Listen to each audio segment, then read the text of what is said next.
Hello students, welcome to Makant classes. Students, आप लोगों की जो क्वेरी आ रही थी कि सर सर्किल की ज़्यादा नीड है, तो पहले हम सर्किल को कंटिन्यू कर लेते हैं। मतलब पहले तो क्या, क्वाड्रिलेटरल तो चल ही रहा है और उसके साथ में सर्किल को भी कंटिन्यू कर लेते हैं। बेटा, आप लोगों की डिमांड के अकॉर्डिंग हम क्लास शेड्यूल करवा रहे हैं। तो जैसे आपने बोला ट्रिग्नोमेट्री के लिए, तो ट्रिग्नोमेट्री की क्लास भी अवेलेबल करवा दी गई है। ट्रिग्नोमेट्री की भी चलती रहेगी। पैरेलल में तीनों क्लास चलेंगी, ट्रिग्नोमेट्री, सर्किल और क्वाड्रिलेटरल। क्वाड्रिलेटरल ऑलमोस्ट खत्म होने को है, एमपीटी अपना चल रहा है, तो उसके बाद में ऑलमोस्ट खत्म होने को है। ठीक है, एमपीटी के बाद में बहुत छोटे छोटे क्वेश्चन है, तो क्वाड्रिलेटरल खत्म हो जाएगा। सर्किल अपना आज कंटिन्यू कर देते हैं और ट्रिग्नोमेट्री तो उधर चल ही रही है। ठीक है, तो 9th और 10th दोनों को हम पैरेलल लेके चलेंगे, दोनों को फायदा हो जाएगा। जो 9th अभी अपियरिंग में है, 10th में जाने वाले हैं उनको भी, और जो 10th की बोर्ड की तैयारी कर रहे हैं उनके लिए भी, दोनों के लिए फायदा हो जाएगा। तो आपकी डिमांड के अकॉर्डिंग क्लास शेड्यूल की गई है। ठीक है, चलिए आज हम एक बहुत सिंपल सा, बहुत इंटरेस्टिंग सा और बहुत प्यारा सा टॉपिक स्टार्ट करते हैं, और नाम है बेटा सर्किल। अब हिंदी मीडियम वाले बोल रहे थे कि सर हमसे क्या दुश्मनी है, तो चलो भाई हम बाइलिंगुअल रख लेते हैं। वैसे तो मैं बाइलिंगुअल ही रखता हूँ, बट मैं नोट नहीं करता था हिंदी में, तो चलो उसको भी हम साथ में लेके चलते हैं। देखो, वृत्त क्या होता है, वृत्त को समझने से पहले आप एक चीज बहुत अच्छे से समझ लो कि अगर आप इनकी डेफिनेशंस रटना चाहोगे ना, तो बेटा कंफ्यूजन क्रिएट होगी और आप गलत ही करोगे। तो डेफिनेशन रटने के बजाय मेरा फंडा हमेशा से एक ही चीज पढ़ रहा है, और वो है समझाने का। तो आपको डेफिनेशन को बाद में देखेंगे, पहले इसको समझ लो। देखो, वृत्त जब हम बनाते हैं, सर्किल जब हम बनाते हैं, तो कैसे बनाते हैं, पहले आप उसको समझ लो। बनाने का तरीका अगर आपकी समझ में आ गया ना, तो आपकी डेफिनेशन बहुत अच्छे से समझ में आ जाएगी। आप क्या करते हो, आप कंपास लेते हो। कंपास में जैसे मान लो ये कंपास की निडल है, आपने उसमें ये पेंसिल लगाई, और फिर आप उस कंपास की निडल को एक जगह रखते हो और पेंसिल को घुमा देते हो, आपको सर्किल मिल जाता है। ठीक है, अब जस्ट इमेजिन कि आपने यहाँ पर ये कंपास की निडल रख दी। ठीक, ये कंपास की निडल रखी, अब आपने यहाँ पर रखे और ऐसे इसको घुमाया, तो आपको क्या मिल जाएगा बेटा, सर्किल मिल जाएगा। जैसे मान लो ये आपने घुमाया और ये क्या मिल गया, सर्किल। ठीक है, अब देखो मैं एक बहुत प्रैक्टिकली बात कर रहा हूँ। जब आपने इमेजिन करो, जब आपने फर्स्ट टाइम कंपास पकड़ा होगा, फर्स्ट टाइम कंपास जब हाथ में लिया होगा, तो 101% सभी से गलती होती है। मेरी से भी हुई थी, आपसे भी हुई होगी, 100% हुई होगी। आपने कंपास पकड़ा, फर्स्ट टाइम की बात कर रहा हूँ, जब आपने geometry box first time use किया, कंपास पकड़ा, कंपास पकड़ के आपने जैसे ही रखा और सर्किल बनाने के लिए जैसे ही हाथ घुमाया, आपका हाथ घुमा होगा, कंपास की जो आर्क थी वो कम ज्यादा हुई होगी, डेफिनेटली कम ज्यादा होती है। अब आप जस्ट इमेजिन कि आपसे, जैसे मान लो आपने यहाँ पर ये कंपास की निडल रखी हुई है और ऐसे घुमा रहे हो, सडनली आपसे कंपास की निडल घूमी और वो ऐसे हो जाता है। इसका मतलब क्या हुआ, सर्किल नहीं बनेगा, सर्किल नहीं बनेगा। तो सर्किल कब बनेगा, जब कंपास की जो आर्क थी, वो आर्क के मेजरमेंट क्या रहे बेटा, इक्वल रहे। आर्क का मेजरमेंट अगर चेंज हो गया तो सर्किल नहीं बनेगा। बस यहीं से इसकी डेफिनेशन डिराइव हो जाती है। क्लियर है, मैं इसकी डेफिनेशन बाद में बताऊंगा, पहले आप इसके कंसेप्ट समझें। तो अब इसका मतलब क्या हुआ कि जब हमने उसकी जो आर्क फिल की थी, वो आर्क अगर चेंज हो रही है तो सर्किल नहीं बन रहा है, और अगर आर्क चेंज नहीं हो रही है तो सर्किल बन रहा है। इसका मतलब क्या हुआ, अगर जो आर्क का मेजरमेंट है वो चेंज हो गया, मतलब सर्किल नहीं बन रहा है। इसका मतलब क्या हुआ कि जो पॉइंट हमने फिक्स किया है उससे ये जो पॉइंट, कलेक्शन ऑफ पॉइंट है, इसकी डिस्टेंस कैसी रहनी चाहिए बेटा, इक्वल रहनी चाहिए। इसकी डिस्टेंस कैसी रहनी चाहिए, इक्वल रहनी चाहिए। अब बोलता हूं मैं सर्किल की definition. A collection of A point that is equidistant from a fix point is called circle. वापस रिपीट कर रहा हूं, collection of A point that is equidistant from a fix point is called circle. तो collection of point हम क्यों बोल रहे हैं, कलेक्शन ऑफ पॉइंट ये इसलिए बोल रहे हैं कि जब भी हम पेंसिल चलाते हैं, हम रेंडमली जो पेंसिल चला रहे हैं, ये क्या है, कलेक्शन ऑफ पॉइंट ही तो है भाई। कलेक्शन ऑफ पॉइंट का मतलब बहुत छोटे छोटे पॉइंट होते हैं, जिनसे मिलकर क्या बन जाता है, लाइन सेगमेंट बन जाता है या कोई कर्व बन जाता है। तो सर्किल क्या है, सर्किल भी तो कर्व है, क्लोज कर्व है। ठीक है, तो अब हम बोल रहे हैं कलेक्शन ऑफ पॉइंट। ठीक है, तो ये सारे के सारे क्या हो गए, कलेक्शन ऑफ पॉइंट ही तो हो गया। ये सारे के सारे क्या है, पॉइंट ही तो है। तो collection of all point that is equidistant from a fix point. Fix point कौन सा है, जहां पर हमने कंपास की निडल रखी है, और यहां से ये क्या होंगे, सारे इक्विडिस्टेंट होंगे। अब बात आ जाती है कि सर ये इक्विडिस्टेंट का मतलब क्या होता है। तो बेटा इक्विडिस्टेंट जो टर्म है ना, वो दो टर्म से मिलकर बनी है, और वो दो टर्म कौन सी हैं, इक्वल प्लस डिस्टेंस। यानी जिनके बीच की जो डिस्टेंस है ना, वो कैसी हो, इक्वल हो, तो वो क्या हो जाते हैं, इक्विडिस्टेंट हो जाते हैं। ठीक, तो अब आप ऐसे समझो कि ये सर्किल का सेंटर है, यानी जो फिक्स पॉइंट होता है उसे हम क्या बोलते हैं बेटा, सेंटर बोलते हैं। तो सेंटर से और सर्किल तक के बीच की जो डिस्टेंस है, वो डिस्टेंस हमेशा और हमेशा क्या रहेगी बेटा, बराबर रहेगी। ये डिस्टेंस हमेशा बराबर रहेगी, चाहे आप किसी भी पॉइंट पर आप इसे मेजर करो, वो डिस्टेंस हमेशा कैसी रहेगी, इक्वल रहेगी। ठीक है, तो इसलिए ये क्या बन जाता है बेटा, सर्किल बन जाता है। ठीक है, ये क्या बन जाता है, सर्किल बन जाता है। अब जहां तक मैं समझ पा रहा हूँ कि इसकी डेफिनेशन आपकी क्लियर हो चुकी होगी, मैं हिंदी में भी इसकी डेफिनेशन बोल देता हूँ कि किसी निश्चित बिंदु से समान दूरी पर स्थित बिंदुओं का समूह क्या कहलाता है बेटा, सर्किल कहलाता है, वृत्त कहलाता है। किसी एक निश्चित बिंदु से समान दूरी पर स्थित सभी बिंदुओं का समूह क्या कहलाएगा, वृत्त कहलाता है। क्लियर है, तो ये थी इसकी डेफिनेशन की बात। ठीक है, अब बात आती है इससे आगे जब हम चलते हैं, तो जैसे मान लो मैंने सर्कल को एक सरफेस पर ड्रॉ किया, तो मैं बहुत सिंपल सा, बहुत जनरल सा क्वेश्चन पूछता हूं आपसे, ध्यान से देखना। जैसे मान लो मैंने एक सर्कल इस बोर्ड पर बनाया, जो बोर्ड आपके सामने दिखाई दे रहा है, इस पर मैंने एक सर्कल बनाया। ठीक है, ये मैंने एक सर्कल बनाया, ओपन एंडेड थोड़ा ऐसे ही बनता है बेटा। तो देखो ये मैंने एक सर्कल बनाया। अब क्वेश्चन मेरा ये है कि इस सर्कल ने इस बोर्ड को कितने पार्ट में डिवाइड कर दिया। आपके सामने मैं ऑप्शन दे रहा हूं, 2 पार्ट में, या 3 पार्ट में, या 4 पार्ट में, या इन्फिनिटी पार्ट में। ये आपके सामने ऑप्शन है। चलो एक ऑप्शन और भी देता हूं, आजकल 5 ऑप्शन का जमाना आ गया। तो यह 0 पार्ट में, किसी भी पार्ट में डिवाइड नहीं किया।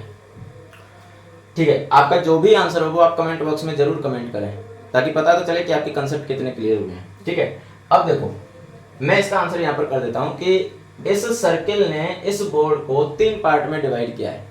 अब आपके माथे की जो बत्ती है वो घूमी होगी और समझ में आया होगा कि सर एक तो पार्ट ये हो गया जो सर्किल के अंदर वाला है, एक पार्ट ये हो गया जो सर्किल के बाहर वाला है, तो फिर तीसरा पार्ट कहाँ से आ गया। तो बेटा एक चीज समझना, जैसे मान लो मैंने इस सर्किल पर ही एक पॉइंट ले लिया, इसे आप कहाँ मानोगे, अंदर या बाहर। जैसे मान लो आपके ये क्लासरूम का गेट है, मैं एग्जैक्ट गेट पर खड़ा हूँ, मतलब मेरा आधा हिस्सा तो मतलब गेट के अंदर है और आधा हिस्सा उसके बाहर है, क्लासरूम के बाहर है।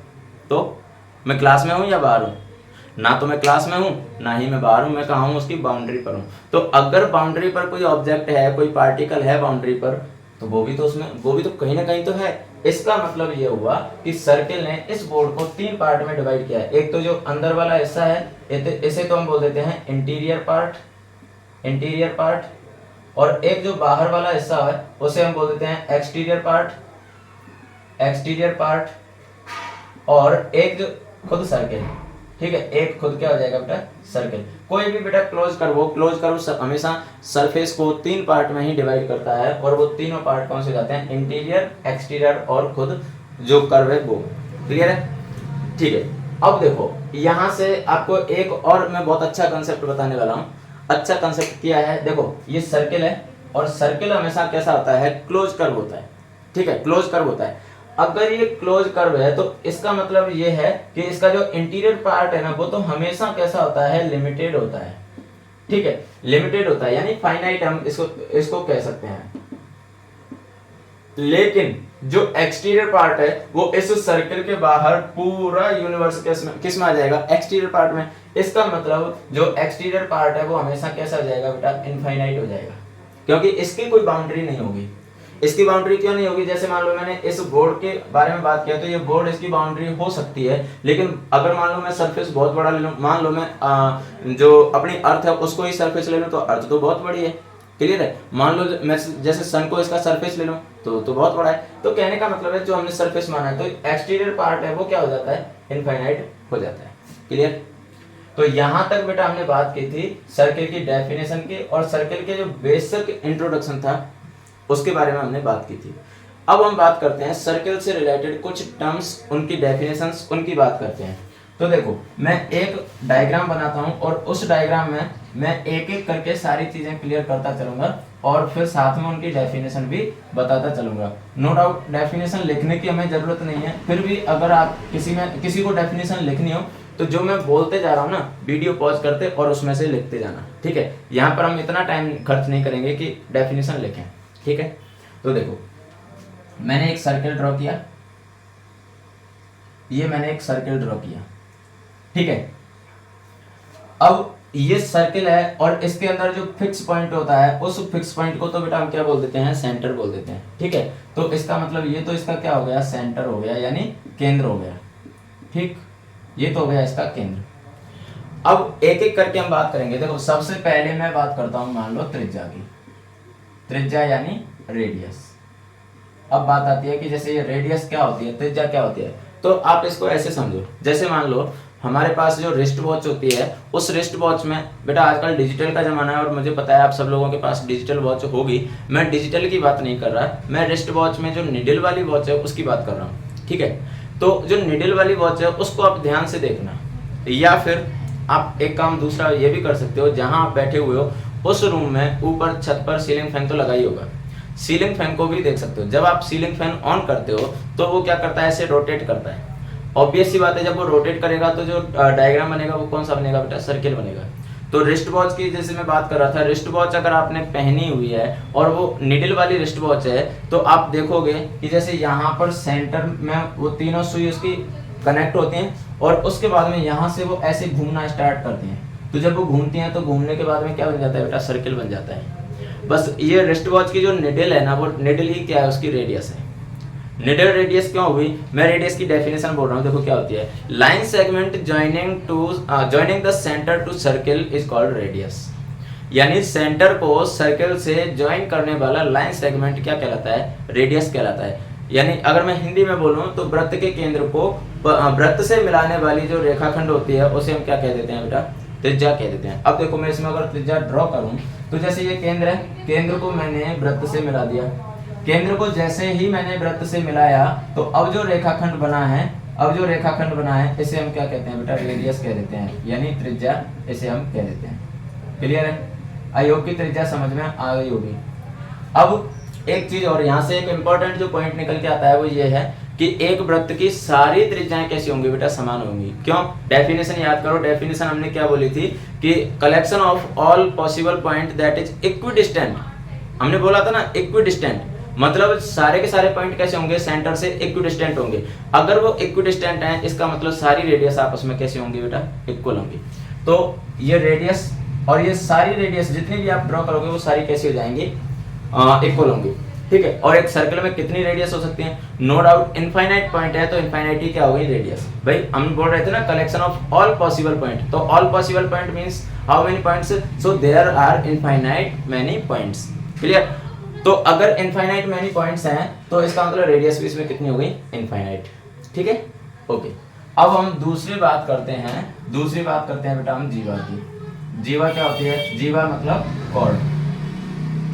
तो देखो कॉर्ड क्या होती है समझो, कॉर्ड का मतलब होता है मैं सर्किल पर कोई भी रैंडमली कोई भी मैंने दो पॉइंट ले लिए, जैसे मान लो एक पॉइंट मैंने ये ले लिया और एक पॉइंट मैंने ये ले लिया, ठीक है, रैंडमली लिए मैंने, ठीक है, रैंडमली मैंने कोई भी दो पॉइंट ले लिया और इन दोनों पॉइंट को मैंने आपस में मिला दिया। तो इन दोनों पॉइंट को मिलाने से जो लाइन सेगमेंट बना है ना, ये लाइन सेगमेंट ही क्या कहलाता है बेटा, जीवा कहलाती है, जीवा यानी कॉर्ड। अब इसकी डेफिनेशन सुनो, line segment joining two distinct point of a circle is called chord. यानी वृत्त के दो अलग अलग बिंदुओं को मिलाने वाला रेखाखंड क्या कहलाता है बेटा, जीवा कहलाता है। क्लियर है। अब वृत्त के दो अलग अलग बिंदु कोई से भी हो सकते हैं, दो अलग अलग बिंदु मतलब कोई से भी बिंदु हो सकते हैं, ठीक है। मैंने आप लोगों में से स्टूडेंट्स ज्यादातर बोलते हैं कि इसकी जीवा की जो परिभाषा बोलते हैं वो बोल देते हैं कि सर ऐसा रेखाखंड जो वृत्त के दो बिंदुओं को मिलाए लेकिन वृत्त के केंद्र से ना गुजरे, वृत्त की जीवा कहलाती है। बेटा ये डेफिनेशन गलत होती है। क्यों गलत होती है? क्योंकि केंद्र से ना गुजरे ये कंडीशन है वो असेंशियल नहीं है। अगर ये कंडीशन असेंशियल होती तो आपसे जनरली क्या पूछा जाता है कि वृत्त की सबसे बड़ी जीवा क्या होती है, आपका आंसर होता है व्यास होती है, यानी longest chord of a circle is called diameter. Clear. तो फिर ये स्टेटमेंट गलत हो जाता। फिर तो अगर हमारी ये डेफिनेशन होती कि वृत्त के केंद्र से नहीं गुजरनी चाहिए तो फिर तो व्यास तो जीवा हो ही नहीं सकता फिर तो इसलिए ये कंडीशन इसमें एसेंशियल नहीं है, ये कंडीशन आप ना लगाएं। क्लियर है। हमारी जो जीवा की जो डेफिनेशन है वो जीवा की डेफिनेशन सिर्फ इतनी सी है कि वृत्त के कोई भी दो भिन्न बिंदुओं को मिलाने वाला रेखाखंड क्या कहलाता है, जीवा कहलाता है। अब वो जीवा भले केंद्र से गुजरे तो ठीक, ना गुजरे तो भी ठीक। तो इसका मतलब यहाँ से एक स्टेटमेंट निकल के आता है और वो ये है कि वृत्त का प्रत्येक व्यास एक जीवा होता है, लेकिन वृत्त की प्रत्येक जीवा एक व्यास हो ये जरूरी नहीं है। क्लियर है। ओके चलो यहाँ से एक चीज और भी मैं क्लियर कर दूं। जैसे हमने त्रिज्या के लिए अभी देखा था कि वृत्त की सारी त्रिज्याएं आपस में कैसी होती हैं, समान होती हैं। तो तो ऐसे अगर मैं जीवा के लिए देखूं कि वृत्त की सारी जीवाएं समान होती हैं, बिल्कुल गलत हो जाएगा। क्यों गलत हो जाएगा? क्योंकि मैंने बोला वृत्त के कोई भी दो बिंदु हम ले सकते हैं। अब कोई भी दो बिंदु का मान मतलब, तो मान लो जैसे मैंने ये बहुत पास पास दो बिंदु ले लिए, तो ये जीवा तो बहुत छोटी बनेगी, जबकि ये तो इतनी बड़ी है, और डायमीटर तो सबसे बड़ी जीवा हो गई। क्लियर है? तो इसलिए वृत्त की सारी जीवाएं समान नहीं होंगी। हाँ, कुछ जीवाएं समान हो सकती हैं, लेकिन सारी जीवाएं समान नहीं होंगी। क्लियर है? ठीक है। उसके बाद में अगला पॉइंट हम लेते हैं बेटा व्यास। ठीक, थर्ड जो पॉइंट लेते हैं वो है व्यास, और व्यास का मतलब डायमीटर। अब डायमीटर क्या होता है समझो। डायमीटर में और कॉर्ड में सिर्फ इतना सा फर्क है कि कॉर्ड कहीं से भी गुजर सकती है और डायमीटर सेंटर से ही गुजरेगा, बस यही फर्क है। बाकी कॉर्ड और डायमीटर दोनों ऑलमोस्ट सेम है। डायमीटर में ये एसेंशियल कंडीशन है कि वो सर्कल के सेंटर से ही गुजरेगा। कॉर्ड में ऐसा कोई जरूरी नहीं है, कॉर्ड कहीं से भी गुजर सकती है। तो अब अगर मैं डायमीटर की डेफिनेशन की बात करूं, चलो पहले मैं इसमें डायग्राम बनाता हूं डायमीटर का। तो देखो डायमीटर का डायग्राम हो जाएगा ये वाला, आप देख पा रहे हो सर्कल के सेंटर से भी गुजर रहा है, क्या है? कॉर्ड। तो अब डायमीटर की अगर मैं डेफिनेशन की बात करूं तो डायमीटर की डेफिनेशन हो जाएगी cord passing through the centre of circle is called diameter. यानी ऐसी जीवा जो वृत्त के केंद्र से गुजरे वो क्या कहलाती है बेटा? डायमीटर कहलाती है, यानी व्यास कहलाती है। क्लियर है? तो आई थिंक व्यास आपका क्लियर हो चुका होगा। अब देखो व्यास और त्रिज्या ये दोनों ऑलमोस्ट सेम है। Almost same in the sense कि त्रिज्या जैसे सारी की सारी त्रिज्याएं कैसी होती हैं? समान। तो सारे के सारे व्यास भी कैसे हो जाएंगे? समान। त्रिज्याएं अनंत होती हैं तो व्यास भी कैसे होंगे? कितने होंगे? अनंत होंगे। क्लियर है? मतलब जीवा से थोड़ा सा लगता है, त्रिज्या और व्यास की जो प्रॉपर्टी है वो ऑलमोस्ट सेम रहेंगी। अब इन दोनों में रिलेशन क्या होता है? त्रिज्या में और व्यास में क्या रिलेशन होता है? बेटा इनका रिलेशन समझाने के लिए देखो मैं एक काम करता हूं, मैंने एक दूसरा सर्किल ड्रॉ किया। ठीक है, ये मैंने एक दूसरा सर्किल ड्रॉ किया और ये हो गया इसका सेंटर।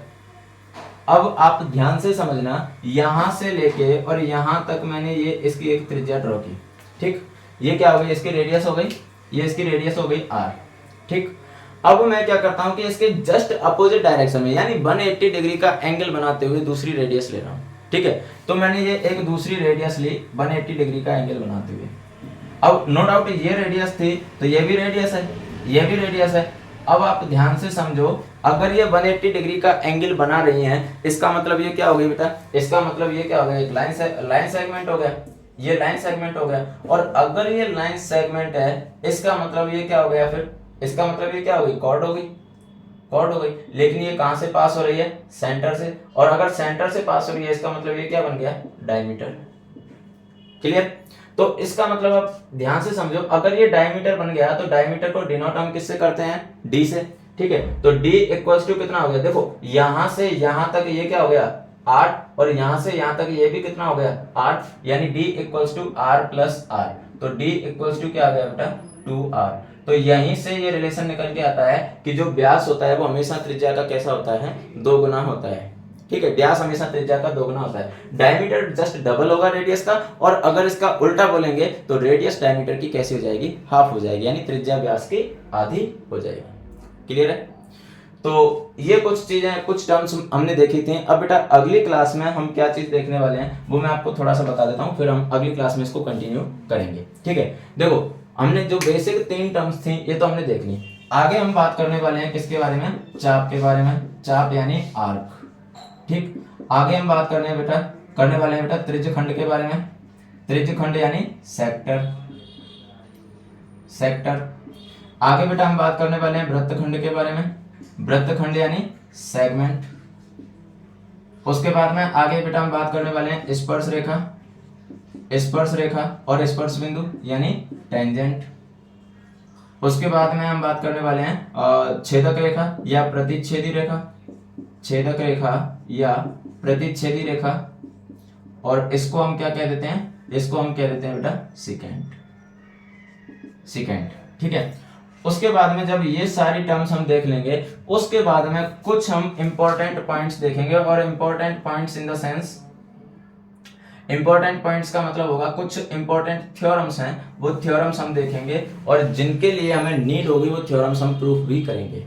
ठीक है, तो चलिए आज की क्लास को तो हम यहीं खत्म करते हैं। आगे की क्लास का मैंने शेड्यूल आपको बता दिया है कि आगे की क्लास में क्या पढ़ने वाले हैं, तो आप खुद देख भी सकते हो कि आगे की क्लास कितनी इंपॉर्टेंट होने वाली है।